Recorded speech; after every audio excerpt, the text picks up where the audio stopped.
Hi, wonderful students. I hope that you're ready to study urban geography with us. Um, this is a much tested chapter and topic.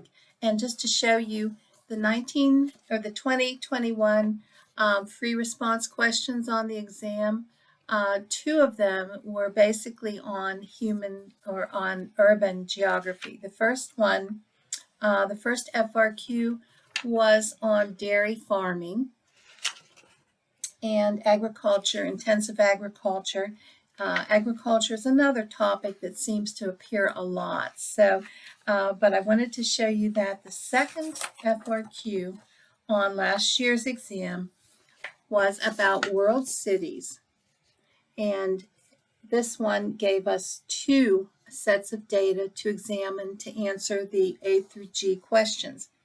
So I just wanted you to know that because this is important. This urban topics are very important, and there is a lot to learn in a fairly short amount of time, but we will do it. So today's lecture, I'm going to talk about urbanization, varieties of urban topics, and we'll probably have a couple more YouTube lectures to come on the models of cities and that sort of thing. But it's important because it is heavily tested. So let's make sure and really understand what is going on. Now, in 1950, 30% of the people lived in cities in the world. Today, almost 60% of the world lives in cities. And that's a big jump, and it shows major changes in the way people want to live and work and interact. It may sound a little complicated, but urban geography provides us tools to understand the relationships between people and cities, including the challenges that arise and the possible solutions to overcome them. So let's explore why study of cities is so important and the different ways of understanding them. Urban geography is the study of the development of cities and towns and the people in them. In other words, why cities were built, how they were connected, and how they have changed and will continue to change. The urban spaces that we live in require coordination, study, and input from dozens of entities and possibly hundreds of residents. Why? Well, as places experience urbanization, cities must plan and project into the future how people will live and transport themselves, um, taking in information and help from various different sources. Therefore, people's urban life and relationship with the built environment are essential for us to understand.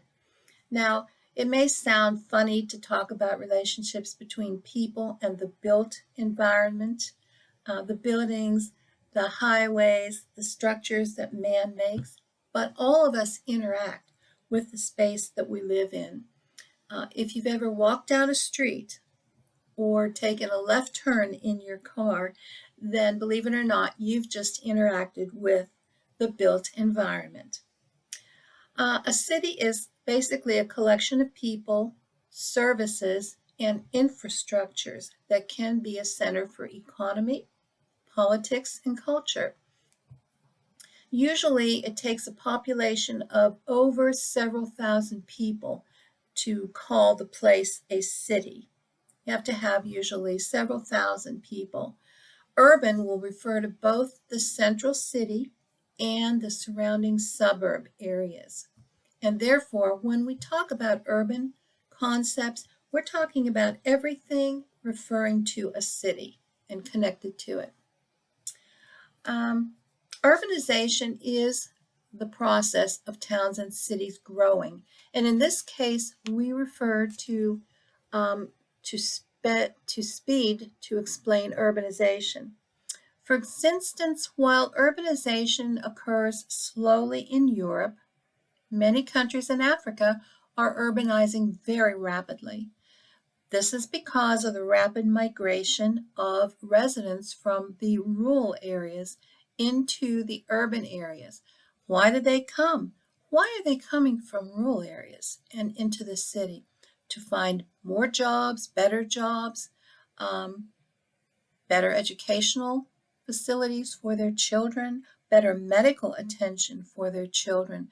There are many reasons why people have moved, but in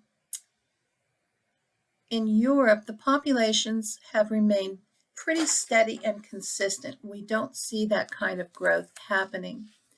Now, geographers and urban planners, and I have to say, urban planning is a big field in geography if you ever want to get into it. You'll also want to take Geographic Information Systems, or GIS, if you plan to be an urban geographer. But it's really important to understand how and why cities change. People move in and create opportunities for new development, building new homes and jobs, or people move out because they lost their job or there is no job, resulting in less development and even deterioration. Concerns about sustainability have also started to arise, and pollution threatens out of control crime, especially in major cities. We're seeing Seattle, Portland, New York City, Detroit, places that once had a much better living environment. If you lived in the city, are now fighting the problems with crime. So all of these things change cities over time. Now, the key concepts in urban geography include many ideas and forces related to cities. To begin, the study of urbanization and cities, especially in the context of current day globalization, can explain why cities were built and where we might see them start to develop a little more. What is globalization? Here's a handy dandy, I think you can see it. Handy dandy. You can always pause the YouTube if you want to copy something down. But I just put a few things that we can consider as part of globalization to show that in ideas such as the Microsoft or Disney World, that sort of thing, the golden arches of McDonald's, that's those are signs and symbols of globalization, because globalization is the interconnectivity of economic, political, and social processes between the countries. All of these things are connecting cities through major patterns of connectivity. If we look deeper, each city has a unique development pattern and is influenced by different factors at local and international levels. And we'll have another YouTube lecture on cities internationally and the different models of the cities. Latin American cities look different than European cities, which also look different than Asian cities. And Canadian cities don't necessarily look like cities in the United States. But we're going to come to that later on in another week or two. City design patterns can be understood through hierarchical levels, and each level requires a different set of priorities. Urban data, like census data that we collect in the United States every 10 years, allows planners and politicians to observe changes and project, that important verb. We want to project, we want to see what the future brings so we will be ready for it, for our residents. Now, it sounds like a lot, but these are all connected concepts. When and why a city was built can influence and explain why it looks the way it does now. North American cities were built largely during the expansion of the use of automobile. And this led to more sprawl, more sprawled layouts, more development of suburbs. On the other hand, European cities were built before cars were invented. And so you'll find they are denser and they're more walkable. You can get from one important place to another easily on foot as a pedestrian. Now, for the AP Human exam, it is a bonus if you can tie in the economic and cultural things you have learned in this class. So ask yourself, how do culture and economics shape a city? Well, what is the biggest factor in urbanization? Definitely population. That's what we're going to look at next. As more people migrate to or are born in a city, more infrastructure and homes must be built. Population growth occurs for many reasons.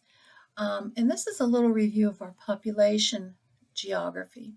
You know, there's natural increase, which is the difference between the number of births and the number of deaths. When there are more births than deaths, the population grows.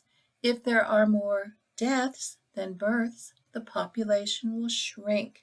However, migration can influence population growth regardless of natural increase. Migration is the movement of people from one place to another, both within the country and across the borders between two countries. There are different types of migration affecting urbanization on several scales. There is rural to urban migration, where we talked about in sub-Saharan Africa, people are moving in from the rural areas into the cities.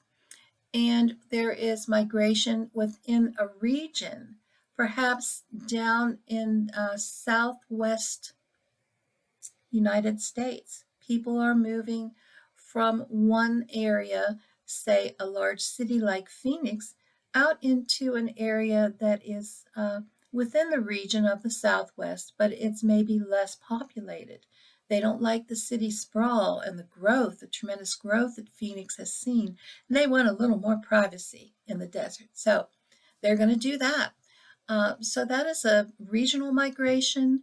But if you want to move closer into the urban areas for more job opportunities or more access to perhaps education or services, some people move because they want to be closer to maybe a major hospital system. So this is the chief cause for a lot of migration in the developing world, though, that people just want to have an opportunity to provide better for their families. So they're moving from the countryside into the cities, and we'll see some huge cities growing in the developing world. So migration at a regional, a national, or an international level occurs for many, many reasons that are similar. Simply, access to jobs, services, education differs in every city around the world. In this case, major political and economic factors can increase or decrease migration. For instance, an economic crisis can drive people away from a place and have a negative net migration count. Likewise, a high barrier to moving a country. And a high barrier would be restrictive immigration laws or a difficult visa process. These can prevent migration into a city or country, and this will decrease the likelihood of urbanization in that particular city or country. Now, because transportation and communication have changed so drastically in the last century, we have new things. We've gone from literally the stagecoach to the streetcars and to the cars and automobiles, railroads, buses, airplane travel have all interconnected the physical world in a large way. And communication, when I was your age, we did not have cell phones and we did not have computers, nothing like that. So communication has just burgeoned, and we have social media, cloud-based technology, we have online communication platforms. The way people communicate in cities has just changed so much. Now people don't necessarily have to be near each other to conduct business. And this allows people, especially since COVID, to work from home and to live in different places. And I can literally live anywhere in the world that I have an internet signal because I'm not home, I'm not based in an office or a strict building. I could be anywhere with my laptop and I could be teaching you and I could be doing whatever. And that is just such a recent good change for a lot of people in a lot of ways. Now, urban areas are affected by this because people can communicate and transport themselves in different ways. Suburbanization is only made possible by the high availability and investment in car infrastructure.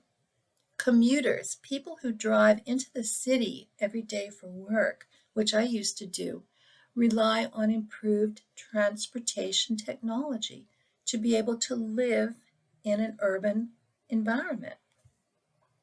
Likewise, more public transportation opportunities within cities can attract people to urban areas, increasing the need for urbanization.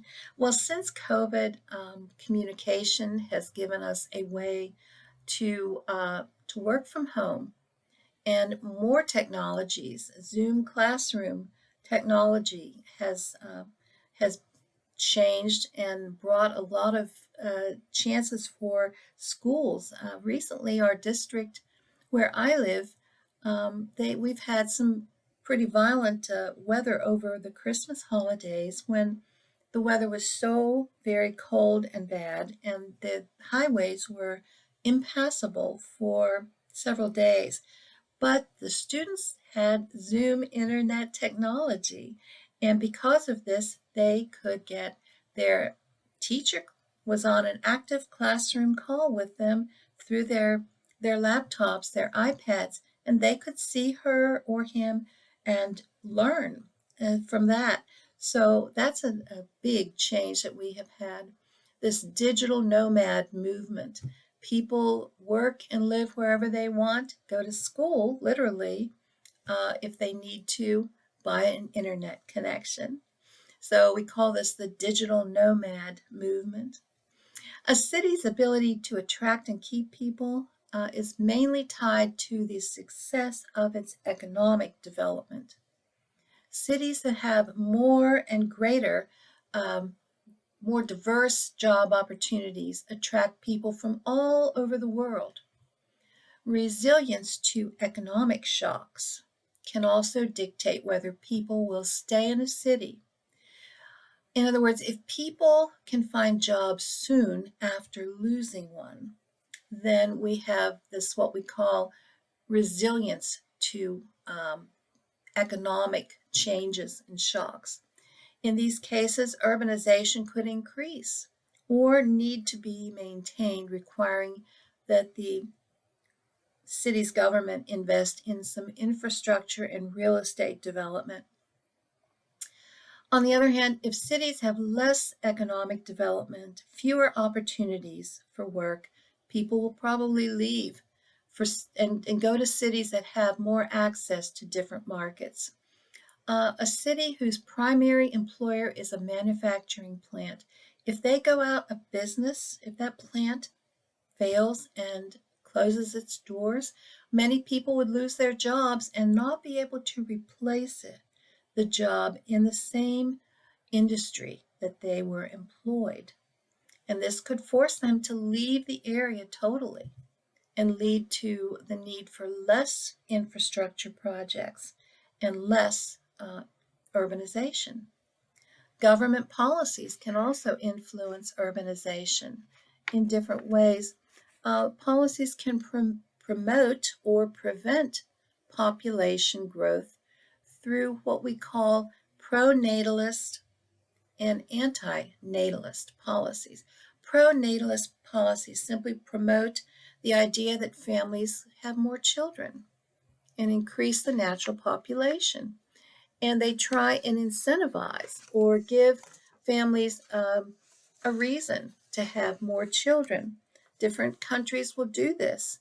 An anti-natalist policy, however, communist China practiced this for many years when the communists took over, and they limited the population to one child. They had the one-child policy. Now communist China has a big problem because they don't have enough people to support the aging population. And so it's too late. You can only have a population decline so long, and then you can't turn it back. You can't recoup what you've lost through your policies. So that's the problem they face. But sometimes countries do want an anti-natalist policy that the government implements because they have an overpopulation in that country. They have too many people, and they are afraid they won't have enough resources to support them. Governments also control migration through immigration policies that can raise barriers to immigration or lower them and make it easier for people to come in. These policies usually occur at a national level, a countrywide level, but local government policies also have a lot of impact. Urban planning projects are done at a local and a regional level to give power to cities to invest and to decide where and what to build.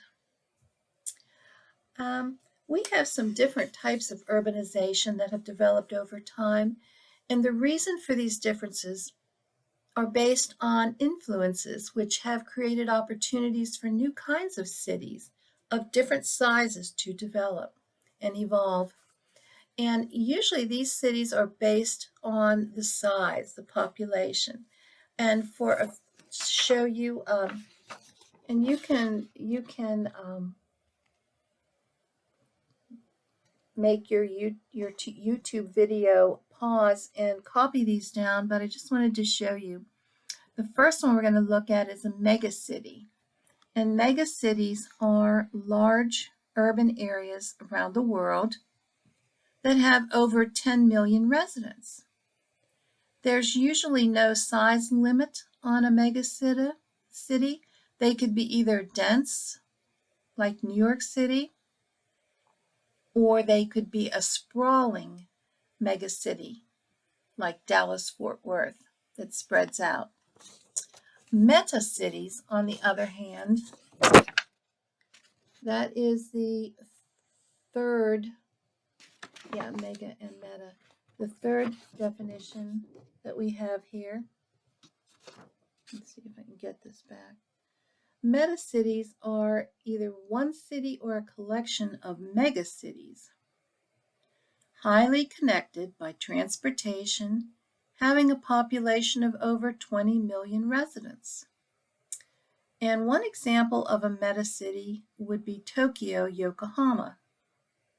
It's a hyphenated metacity, Tokyo-Yokohama in Japan, which recently surpassed 20 million residents when you take into account the whole urban area that surrounds Tokyo. Now, with two exceptions, most metacities are located in what we call the developing world, or LDCs, lesser developed countries. The two exceptions are Tokyo and New York City are both meta cities, M-E-T-A, meta cities, and they are located in the developed world, the developing world. So they are both located in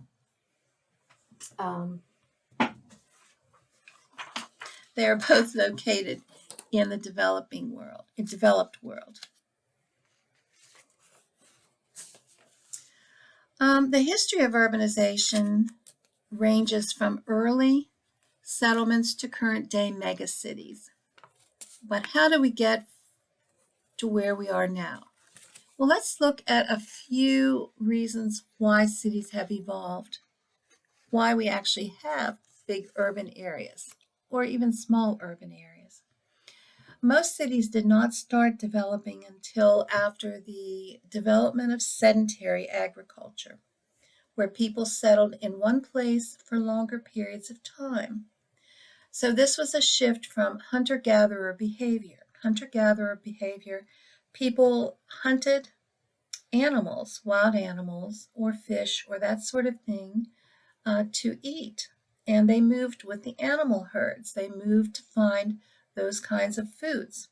They also gathered. They gathered berries and roots according to seasons and according to where they could find them.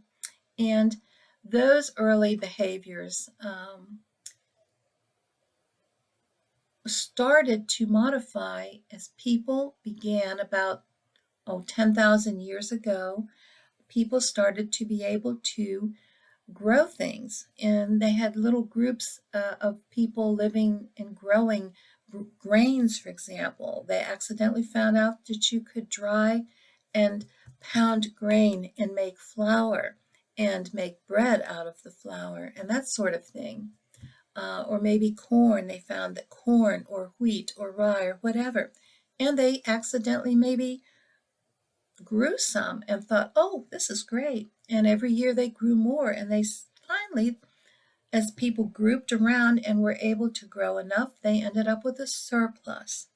Surplus is important because you can take that extra crop and sell it and trade it, barter, trade with another group of people for something else that you need. So that allowed for greater productivity and a surplus of agricultural products. And this gave people an opportunity to trade and organize. And so urbanization kind of started way back 10,000 years or more ago. Urbanization took shape in different forms depending on the region and the social conditions.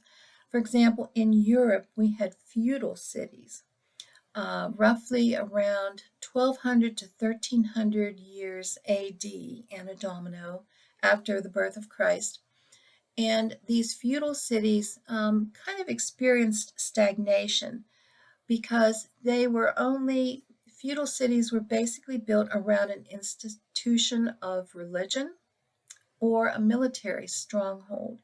So these feudal cities were basically culturally homogeneous, which means that everyone had the same culture, or they were economically homogeneous, which means feudal society, you had the peasants or the serfs, and then you had the lords or the masters. But around the same time in Europe, with the feudal cities, around the same time, cross the Atlantic Ocean and go to Mexico, Mesoamerica, Tenochtitlan, which is now known as Mexico City, the capital of Mexico, was experiencing a thriving, prosperous time thanks to their major infrastructure developments and projects and cultural projects. And this happened for other cities. We see great cultures flourishing in Asia, while Europe was in the Dark Ages, dying of bubonic plague and not allowing anyone to read or write except the religious authorities. Asia was prospering with dynasties, and the Middle East the same way, and South America and the wonderful Inca civilization down there. But by the late 1800s, trade and colonialism and industrialization had transformed cities through rapid migration and urbanization. And historically, we find the strategic locations are around waterways, okay? Coastlines, riverways, and we see major cities developing over the years. New York City and London, England, for example, are called gateway cities because people would come to them. They were close to ports of entry, and products could be shipped over across the Atlantic, for example, to the great ports in New York City, and they were able to grow then because of this trade. So with the invention of the railroad, we find other inland cities like Chicago and Cincinnati and Minneapolis were able to grow because people and products could move more easily. They didn't have to be dependent on a ship, a boat, or a waterway. So recently and steadily, we have seen megalopolises and megacities rising from decades of urbanization and population growth. The second term you see here is a megalopolis. And we want to examine that, and also megacities. Megacities are the top one. So let's look at the top two terms quickly. Megacities are urban areas with a population of over 10 million residents. Tokyo and Mexico City are two examples of megacities. Especially unique to the developing world, megacity counts are increasing. Why? High immigration and high natural population growth. Now, the next term down is a megalopolis, and a megalopolis is a whole region, not just a city, but it's a region that has been highly urbanized and connects several cities. There are two megalopolises that you should know about, and one is in this United States. It's the region between Boston, New York, Philadelphia, and Washington, D.C., and all the little cities in between. This is the Eastern Seaboard megalopolis. And there is one in South America, in Brazil, that goes between Sao Paulo and Rio de Janeiro. So those two are the biggest megalopolises that I want you to remember. But currently, most of the world's urban growth is in areas around the megacities. And this is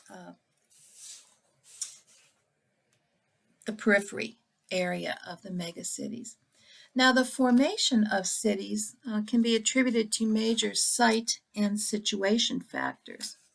And we're going back to sort of our first study in human geography here, and talking about locational terms, site and situation. We're going to look sort of at why, we're going to ask questions like, how old is this city, and was it built before or after the automobile? What kind of history context do we have? What kind of, like, was there war here? Were there wars here? What's the social context? Maybe, is this a city that we know because of segregation? How about economic, the trade background, the forces that influenced the city to develop? As an example, look at your nearest city that you live by. How and why do you think it was built? Think about it. Why is that city there? What caused it to be built? And what are the challenges that city faces? And some of these questions can also appear on the AP Human Geography exam, so you want to keep thinking about them. So the key takeaways I want you to remember on this lecture are that urban geography is the study of the history and development of cities and towns and the people in them. The geographers and urban planners study urban geography to understand how and why cities change. I want you to remember cities are connected through major patterns of historical, economic, and social connectivity. Cities are becoming increasingly interconnected through globalization. And remember, the formation of cities can be attributed to major site and situation factors. A site factor relates to the climate, natural resources, landforms, or absolute location. And a situation factor relates to the connectivity between places or people. So urbanization is the process of towns and cities growing. So we want to remember that. Now we're going to think about some of these, urban areas that you live in. In what kind of an urban area do you live? Can you bike? Can you walk? Can you take public transportation to your destinations? Or do you need a car? Do you have to have a car to get anywhere that you need to go? Do you live in a house? Do you live in an apartment? There are several factors that distinguish urbanized areas from each other. A situation factor, a site factor. A site factor is the physical characteristic of a place or location. For instance, New York City's location along a large harbor provides access to the Atlantic Ocean. And this gives it the advantage of being able to trade and allow people to easily move in and out. A situation factor is the location of a place relative to its surroundings. In other words, how accessible a location is according to its geography and available transportation options. For instance, New York City's proximity to other major cities in the United States, Baltimore, for example, Boston, Philadelphia, allow New York to trade and develop economically. Site and situation factors have a major influence on where a city is founded in the first place. Good natural resources, water, good soil, proximity to other locations is going to make it a great place for a city. People can gather there and they have the resources to live and survive. Can you think of some site and situation factors for your hometown? Can you think of some that you might know?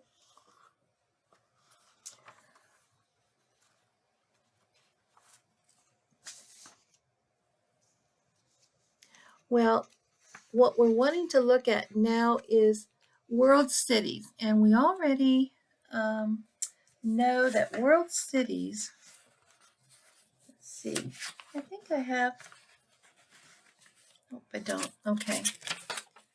World cities are cities that are ranked in importance in the global economy, and they're located mostly in the more developed countries. So these world cities are places that you would think of as being very important trade-wise. Here I have something to show you. This one here. Okay, if you see world cities, are also called global cities, and they're also called world centers. They are focal points. They serve as focal points for important either financial markets, something to do with trade or population usually. But a world city is a city that is an important node or focal point in the global economic system. New York City, I hate to keep saying that, but they are a world center, a world city, a focal point for financial markets especially. London is also a huge financial center and world city. Tokyo as well. So they're very important in the list of cities, and you need to know about them.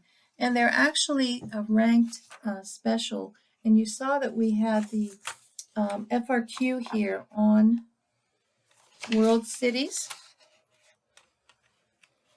Let's see, which one was it here? This one,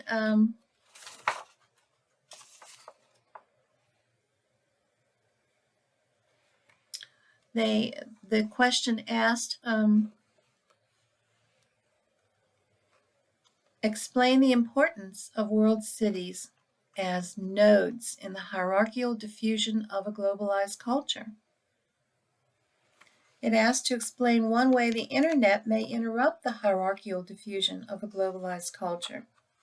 So you need to know what a globalized culture is, you need to know what hierarchical diffusion is, and you need to know what a world city is. So there are lots of questions in this on this material that are coming up. So you want to make sure that you have a good feel for what's happening, okay? Let's talk a little bit about suburbanization, and I'm debating whether I should just make a separate video, but I think we're going to go ahead and finish this one. We'll do it, okay? Let me get some more water. I apologize, it's so long. The beauty of a long YouTube lecture is you can pause it, stop, go eat lunch, come back, see you tomorrow, come back tomorrow, and finish it. So I hope that you will do that and not get too bored and tune out, okay? So take your time and go through this and then review it. Suburbanization.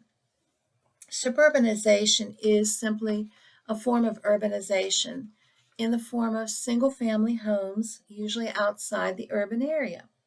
And it can come about as a more affordable option for owning property or homes, but you're still connected to the city and you can still drive in for work every day. You can still attend cultural events. You can still go to the zoo. You can still go to the ball games and that sort of thing, okay?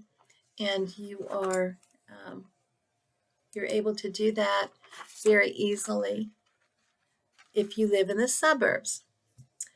Single-family housing takes up a lot of land, really, and requires a car to get around. So urban sprawl happens. I'm going to talk a little bit about some of the important terms that you will run into on the exam dealing with urban sprawl and urbanization.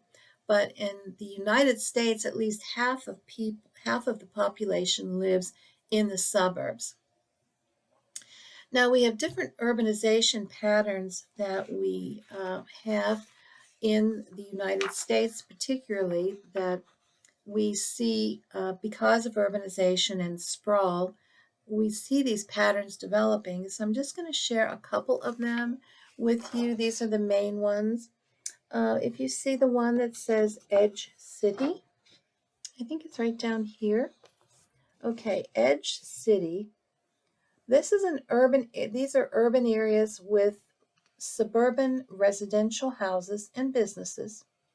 They exist outside of major urban cities, but they serve local suburban populations for recreation and services. Now, these kinds of cities are new and are due to the high rate of suburban sprawl in the United States. And I will say I live in an edge city. I live north of Pittsburgh. Pittsburgh is in Allegheny County, Pennsylvania, and it was at one time a huge steel industry. Then we underwent a renaissance. When the steel industry collapsed, we went from an area that had lots of steel mills, coke factories, and everything going on. And the pollution was horrible, horrible. I remember going to downtown Pittsburgh as a young person to the Nixon Theater to see movies, and you couldn't breathe. The pollution was so bad. This was like in the 1960s. After the Renaissance, Pittsburgh became a center of research, medical research, Carnegie Mellon. They're into every scientific research at every high level. and also other universities. So it transformed into more of a not an industrialized city, and people that were able to make a transition from being a steel worker to into the service industry or into another form of work were able to stay. So I live in an edge city, which it's a city that you go out the interstate, head straight north into the next county, and there is a thriving, growing, one of the high growth areas in the country in Cranberry Township. And that's where I live, Cranberry Township. We have businesses, we have service, we have our own hospitals actually have started to be built right here. We don't have to take the half-hour commute down the interstate to go to a hospital if we're terribly ill. So edge cities provide, we have an ice rink, Mario Lemieux, who is a famous Pittsburgh Penguin ice rink. We live truly in an edge city. We have all kinds of services, recreational opportunities, state-of-the-art parks, and things going on. So it's a great place to live now. I could not have afforded to live here today if I hadn't already bought a house 20 years ago. So anyway, then we have exurbs. And what in the world, that is this definition. An exurbs are residential districts outside of the urban core and beyond the suburbs. So beyond Cranberry Township, the edge city, and the suburbs, we have exurbs, edges of the city areas that are connected to the urban core by transportation links, highways, and economic ties. And these areas have suburban residential homes and businesses, and they are further out, so you have more peace and privacy. And then we have boomburgs, the very last one. Boomburgs are suburban cities that are growing rapidly. They can grow to the same size as cities, but they have a lower population density than the traditional urban areas. And they just sprawl. They have lots of office and retail, light industrial space, but commercial uses are usually spread out along the freeway exit ramps and the highways. So you're going to see more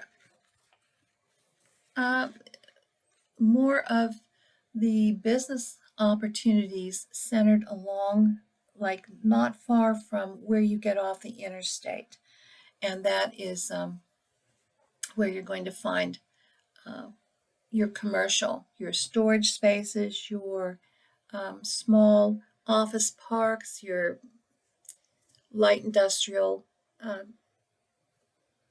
machining shops, and that sort of thing. They're spread out along the highways or the interstate exit ramps. An example would be Irvine, California, for example, or Irving, Texas, or Lakewood, Colorado, or Chesapeake, Virginia. Now, the amenities of these boomburgs are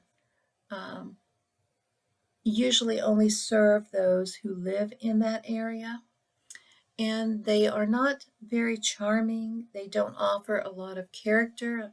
They're pricey areas to live in, and they're not recommended for weekend getaways. So they're areas that are thriving anyway. You know, they are expensive to live there, but they are simply just suburban cities that are growing very, very rapidly, and have usually people have very good incomes and can really afford to be there.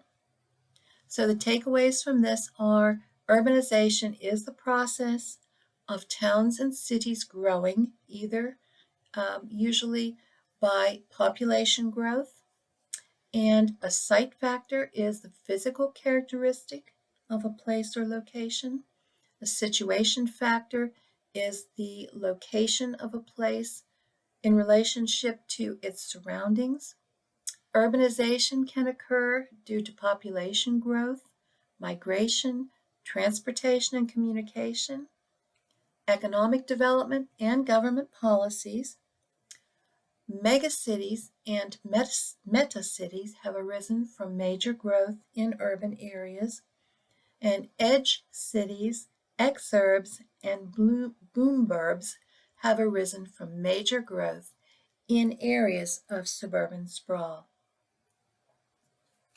Okay. Now, our last major thing to look at is going to be urban problems. And this is a quick overview of urban problems.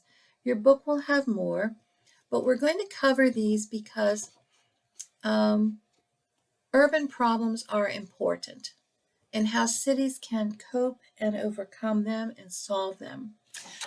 The first problem probably, and it's not even on the list, is just overcrowding. Overcrowding is a major problem in many, many urban centers throughout the world. Too many people living in too small a space, competing for too few resources and services and jobs. Overcrowding is a big problem in the lesser developed countries of the world, the LDCs.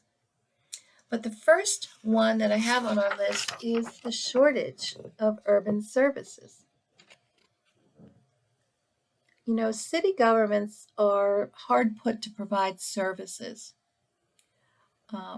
Piped sewage systems, adequate housing, reliable electricity, decent telephone service, health care, schools, recreational facilities, clean drinking water. And these services are especially in short supply in LDCs throughout the world. When you think about it, you could ask me, well, Dr. Gillespie, what do you mean reliable electricity? You either have it or you don't, right? No. In many cities in lesser developed countries in Africa, for example, they have electricity, the use of electricity for a certain time of the day, and then they don't. So being able to have electricity at our fingertips in this country for 24 hours, 7 days a week, is like a miracle to them. Having clean water, clean drinking water, is in short supply in many, many urban centers throughout the world. Having piped sanitation, piped sewers in many areas of the world. People living in urban environments have to just go and find a place anywhere outside, in an alleyway, in the jungle, wherever they can find to do their bathroom business. They don't have indoor facilities. So just, even to have a school or a health clinic is not always possible, as we'll find out. So, and I remember in the former Soviet Union, when I was your age, it was the Soviet Socialist Republics, the USSR, which is now we mainly think of Russia because the satellite countries that were in the Soviet Union have gone sort of their separate ways. They're free now to do their own thing. But in the former Soviet Union and in communist China today and Eastern European governments, the communist way, the governments chose to invest more money in industry and weapons, and far less money in services for the people, including housing for the people. So this made for very poor quality housing and inadequate housing, not enough for the people. And the people suffered greatly and continue to suffer greatly. But that is, one of the major urban problems is the shortage of urban services, decent housing, health care, piped sewage, and that sort of thing.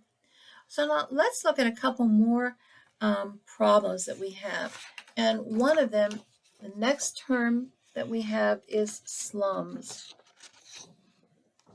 Slums are found in most cities. And another term for a slum, um, well, no, not. There are slums and there are squatter settlements in most cities. But slums are the older authorized housing, and that's key term in the difference between a slum and a squatter settlement. Slums are actually authorized or okayed by the city government. They're older authorized housing that's deteriorating or decaying, usually overcrowded, dilapidated, rundown, located on valuable land, usually on the outskirts of the central business district. Now, Central Business District, CBD, is the heart of the city, the center of the city, and it's the oldest, the core of the city.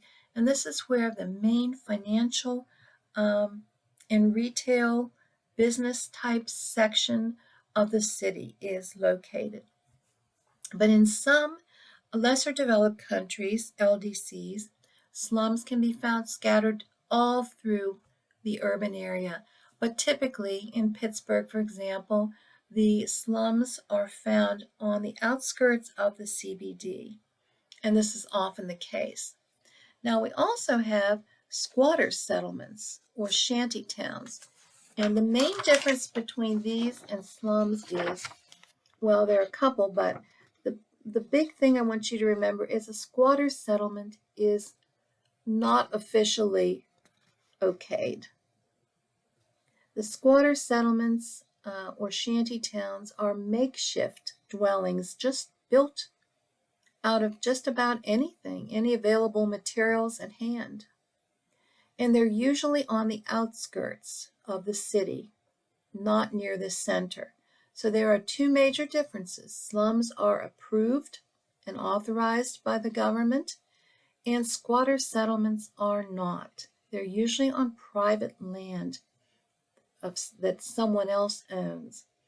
Now, squatter settlements are built of any available materials: cardboard, tin, straw, mats, sacks, and there's no government regulation or control in squatter encampments.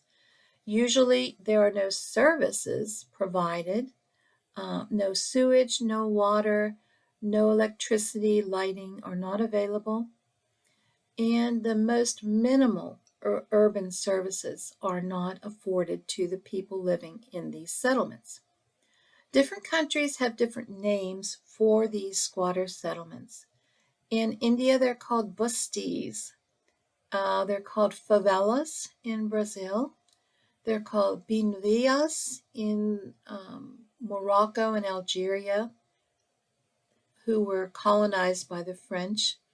But they're one and the same, makeshift, thrown together dwellings for people who have nothing and basically lack any kind of amenities.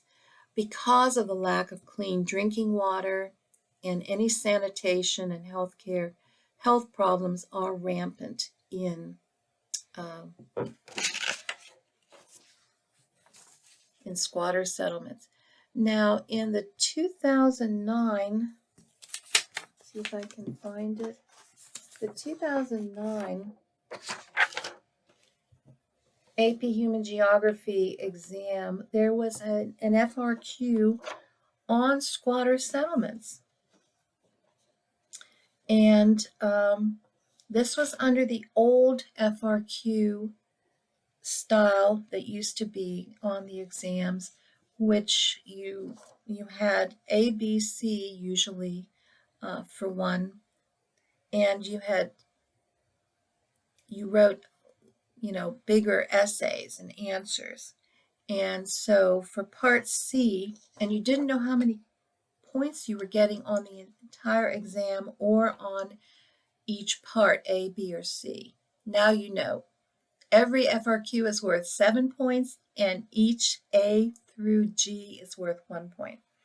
Well, you didn't know that back then.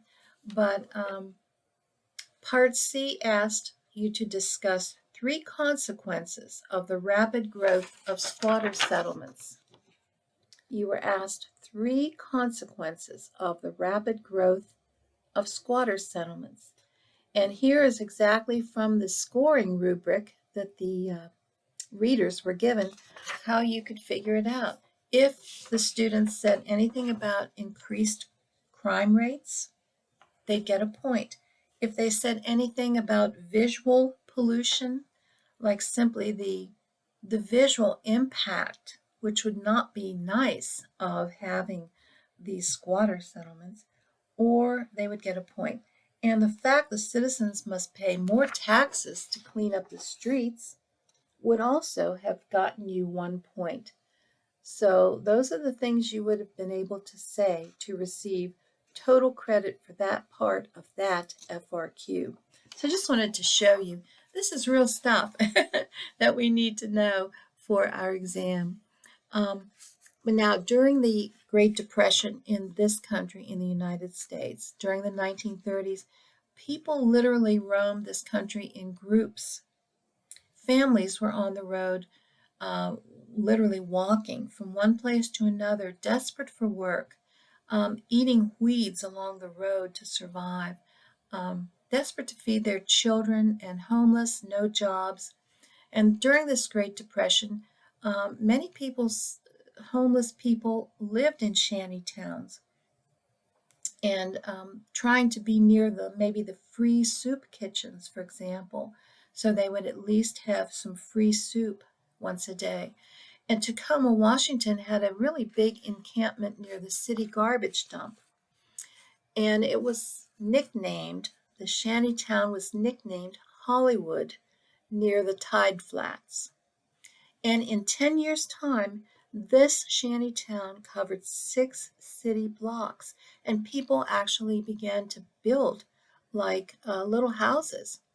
The residents just took scrap lumber wherever they could find it, and rocks and bricks and things pieces of tin, and they made their own little homes. Seattle had a large shanty town also called Hooverville. So these homeless settlements were on private land that was owned by other people, but they were tolerated or just ignored because the cities had no other solution for housing the homeless than that. So um, shanty towns were a problem, and they still are a problem to find adequate housing.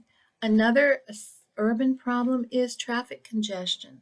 Most large world cities contend with overcrowded streets and heavy traffic. This may not seem like a big a deal as like lack of clean drinking water, but it is a serious problem. Traffic congestion hinders productivity in the city, and it wastes work time, energy resources, and otherwise affects the growth of jobs and the city's employment levels. Lack of social responsibility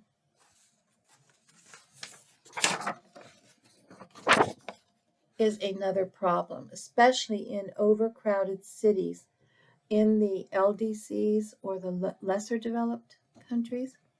The competition for small amounts of resources and space and services creates a mindset that's antisocial.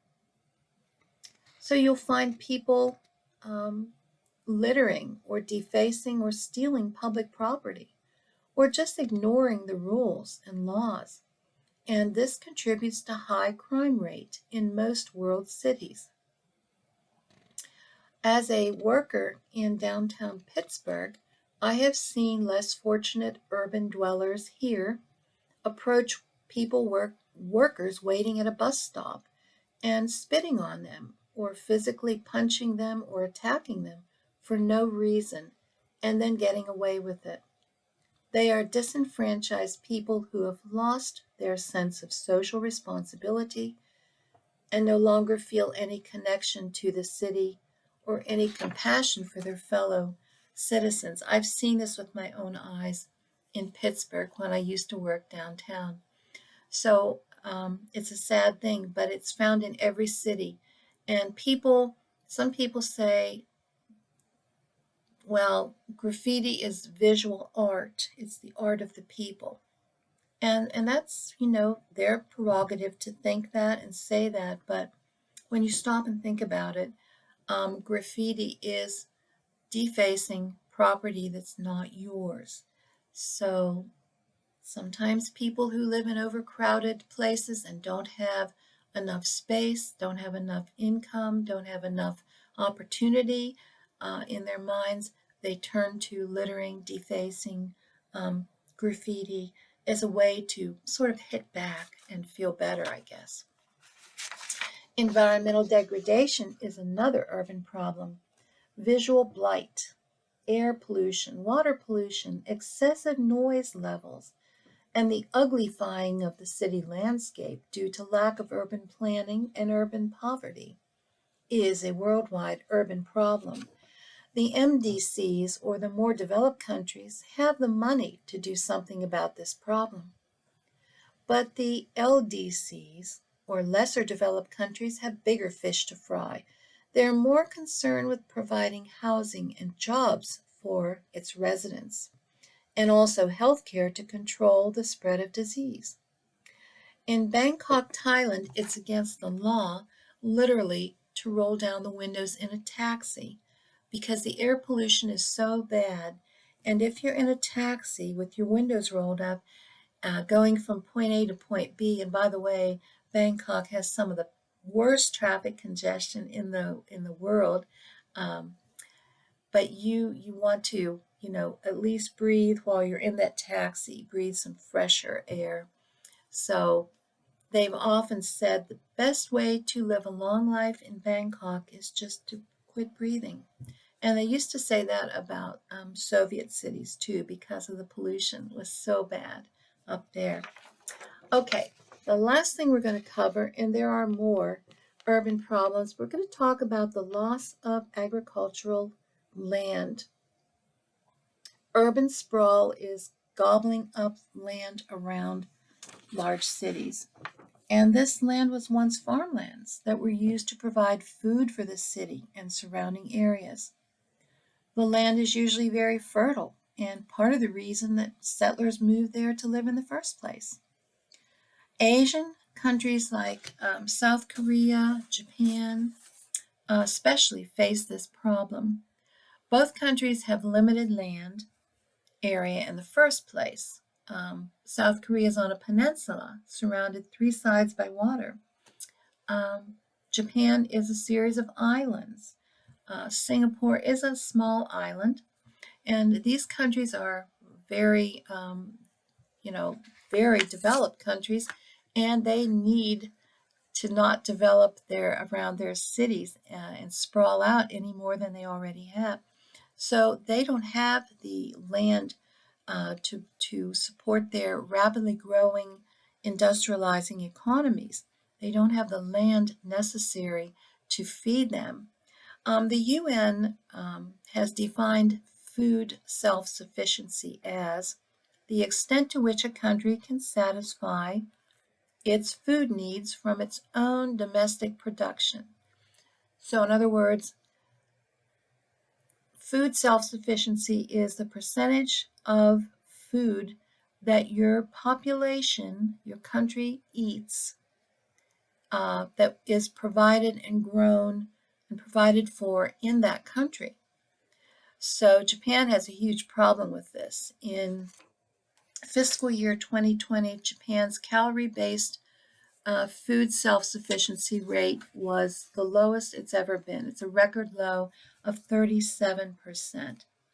And that means it can only provide 37% of the food its population needs within its own country shores. So you see they're heavily dependent on importing food, usually from Australia. They also import a great deal of food from Southeast Asian countries, Malaysia, Indonesia, and places where there is an opportunity to grow, particularly rice. Now that's interesting too. Rice has always been something that Japan only wanted to grow themselves. It was a matter of personal and urban national pride to provide their people with rice grown only in Japan. However, I believe they have to import a good bit of that rice. Even though Japanese diets are westernizing, they love all foods, American and Western. And but I think the rice is still a vital grain in their diet, and they have to import it now. So anyway, um, they're always talking about in growing more food, and that's what their country is all about, trying to provide more food within its own borders, but not always able to do. Well, I am so sorry this was such a long video lecture. There's just a lot to cover, and I want to make sure you understand the interrelationships between these cities in the country, in the world, and I want you to see the different scale of urbanization, the local, the regional, the national within a country, and the international and the global effects of what's going on. And so you can tie back and relate these to the other concepts we've been learning, population and diffusion, the types of diffusion, and all of the things that we're learning about industries and agriculture and so forth. So forgive me. The good news is it is a YouTube video that you can pause and then go back and revisit. So yay, that's a good thing. Anyway, I hope that you have a great week, and thanks for your attention.